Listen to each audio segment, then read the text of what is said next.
Guys यस्तो रमाइलो हामी खतरा खतरा ठाउँमा आएको छौँ है। हामी चाहिँ अहिले मेट्रो रेलमा चढेर आएको छौँ है। नेपालमै पहिलोपटक मेट्रो रेल जान्छ ठाउँमा होइन हामी फेरि हेलो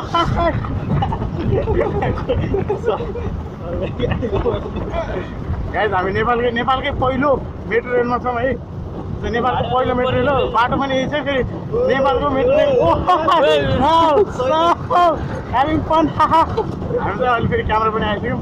मलाई चाहिँ थाहा छैन यहाँ के भइरहेछ, मेरो आवाज आएको छ कि आएको छैन त्यो पनि थाहा छैन मलाई है। अहिले चाहिँ राति गर्मी छ। हामी चाहिँ मेट्रो रेल पनि छ, फेरि मेट्रो रेलमा चाहिँ हामी चाहिँ रुफ भएको चाहिँ अलि रोज्दैनौँ है। अलि सस्तो रहेछ रुफवाला नधर खतम लाग्छ। भिडियो अन भरेछ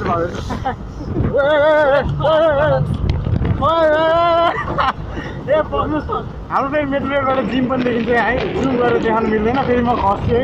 हाम्रो स्पिड चाहिँ त्यस्तै 500 केबिएको स्पिड छ है। ए 500 मेगावाट सरी स्पिड छ, फेरि केबीमा हुँदैन है।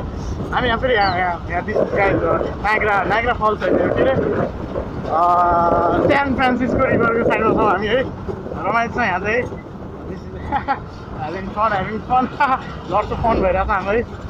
जे पनि छ क्या यहाँ, जे पनि छ यो मेट्रो रेल नचढेकाहरूलाई काम हुँदैन फेरि है। त्यसको लागि चाहिँ अलिक रिच हुनु पऱ्यो। गाई चाहिँ फेरि त्यसमा त्यहाँ पैसा नहुनेहरू हुनुपर्छ है। गर्दैनौँ है। मेरो आफ्नै रिभ्यू भएको छैन, तिम्रो त पैसा लाउँछ हेर। त्यही त मेट्रो रेलको भाडा त मैले तिर्दिछु तिम्रो। यहाँ चाहिँ रमाइलो छ। नेपालको झन्डा गाई त्यो चाहिँ अलिक झन्डा खोल्न पर्ने अवस्थामा छ है।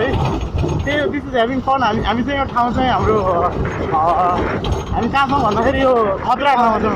हाम्रो यहाँ सुपर मार्केट गाई चाहिँ सुपर मार्केट हामी लास्टै धेरै सुपर मार्केट हेभी गाडी प्रवेश निस्कन्छ है गाई चाहिँ। ल त्यही छ है ह्याभिङ फन। ल गुड नाइट।